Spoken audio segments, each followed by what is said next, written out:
Hello there, it is Football Saturday, and Manchester United fans were dreading this day. Brighton fans were waiting for it. That is because Manchester United have been going through a lot recently. And in my preview yesterday, I had stated that they will struggle immensely in this game if they do not come in the manner that we are accustomed to from a Manchester United side. And it came to pass that a 3-1 loss showed just how big the gulf is between Brighton, who are supposed to be chasing after a European spot, and Manchester United, who occupied a European spot. You'd have been okay to have believed that Brighton were the home side and Manchester United were the away side. So good was Brighton's positional interplay that they nullified everything that Manchester United had to offer. Danny Welbeck coming back and scoring against his former side was a preview to what was going to be a very tough game for Manchester United. Now, I've spoken about Brighton being the team that kills you with 1,000 passes. This is what you would want from a Manchester United side, but it happened to be Brighton that imposed themselves so dominantly in this game. It did not seem like Old Trafford. If you would have shut your eyes, you would have thought that Brighton were playing at the Amex. Manchester United are in trouble. Problems that are manifesting themselves in the team continue and persist. They will be struggling to even qualify for the Europa League. That is because there are sides that are, one, playing better than them, two, achieving results despite not playing as well as you think they should, like your Arsenals or your today Liverpool. And then you have the common teams that are going to be trying to push into Europe, and that's Tottenham or Brighton. And when you watch a second half like you watched today from Manchester United, you fear for them in the sense that they never really got going. The substitutions that were made by Erik ten Hag were questionable, and you could hear an audible gasp from the crowd when they saw Rasmus Højlund being substituted. It's looking like it's going to be very bad for Manchester United if they do not tighten up. And whether it's the managerial issues that they are having as far as Jadon Sancho and Ten Hag, or whether it is the problem of trying to get the Glazers out, because that is what Manchester United have been trying to do for the last 10 to 15 years, they are going to suffer. They are going to suffer a lot. And Brighton are a team that do not care. Just as they did at the Emirates last season when Arsenal showed up and they had just heard that Manchester City had won 3-0. And whether that really impacted the players as much as we think that it did, Brighton didn't care. And they went to the Emirates and they stamped their authority on Arsenal. They did the same thing against Manchester United today. And there is no reason to think that Brighton cannot be a top 4 team. Because after the first 5 games, the West Ham game aside, they have been by far the best team in the league as far as how fluid and how beautiful it is to watch their football. Now, if Manchester United are looking for a manager, they probably should have looked into the other side of the dugout, because Roberto De Zerbi is exactly what Manchester United need. A manager who within 2 seasons has imposed his footballing identity into the team and is achieving results that most people would only dream of. Beating Manchester United at Old Trafford and looking as though you are taking a stroll in the park is nothing to sniff at. They did the same thing to Arsenal last season, and they did the same thing to Liverpool. Brighton are an absolutely outstanding team. And when you see a manager who seems to have a very good balance between man management and being able to organize his team tactically, you have to hold your hands up. Ten Hag is going to have a lot of questions to have to answer after today's performance. But at the same time, I can't be too mad at Manchester United's performance because Brighton were just that good. Now, Manchester United have been sluggish all season. And my prediction for this game was a 3-2 victory for Brighton.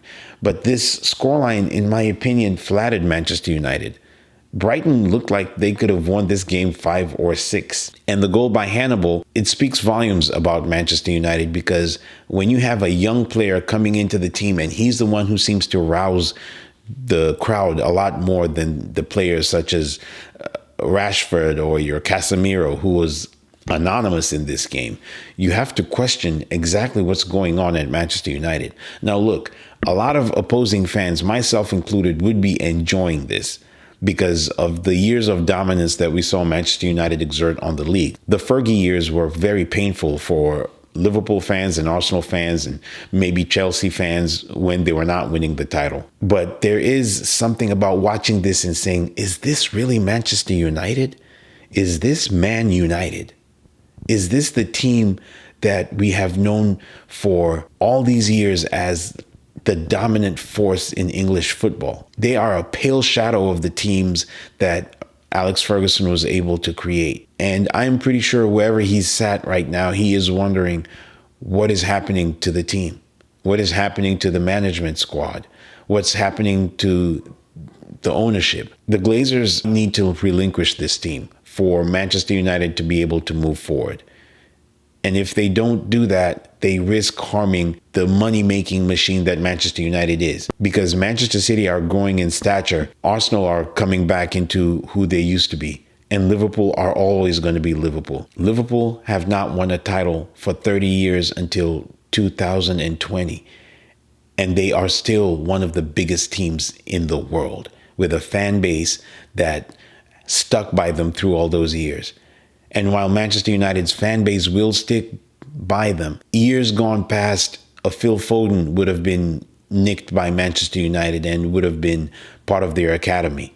But now most of the best players in Manchester are going to Manchester City. I was left with no words as to how good Brighton were in this game. And I want to concentrate on them for a while. Simon Adingra, who I was not very familiar with before this game. What a player. I had lamented about Julio Enciso not playing in this game and the fact that it's going to be a positive for Manchester United, and it was anything but. And that is because Brighton are a plug-and-play team. You could take out Welbeck and put in Ferguson, or you could take out Pascal Gross and put in Ansu Fati, or you could take out McAllister and you can put in somebody else in that midfield and they would still be the same Brighton. There is something absolutely fantastic going on in Brighton and Hove Albion.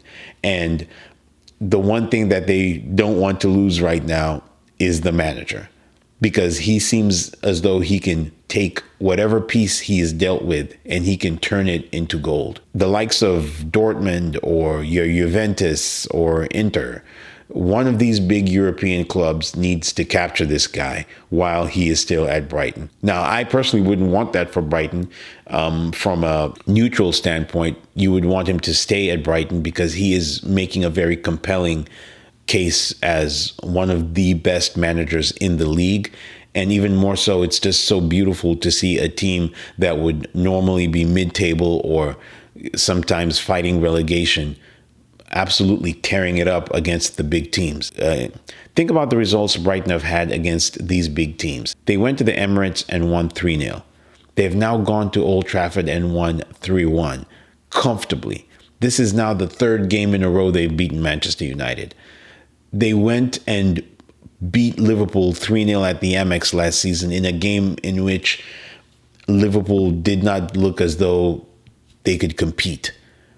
Now, that was when Liverpool were going through a lot of issues with an aged midfield, and there were some defensive problems that they have since sorted out. But Brighton and Hove Albion are a fantastic team. I was really scared watching them play today. And there is no reason why Brighton cannot be a top 4 team. Now, I know calls for them being a title challenger is way out there, and I don't think they will eventually challenge for the title. I think they will be there or thereabouts. They are a serious top 4 contender. I think that Brighton are able to unseat one of those teams that finished in the top 4, especially the guys that they beat today. They were head and shoulders above Manchester United in an arena that has seen fabulous games over the season. Manchester United were 20 games unbeaten at home prior to this match, and Brighton looked as though they were sitting there smoking a cigar while drinking a nice bottle of scotch. It was amazing to watch these guys play today. And if they hadn't scared the league enough last season. Think about De Zerbi now having his second season in the league. Think about how much stronger he could become if he was to stay at Brighton.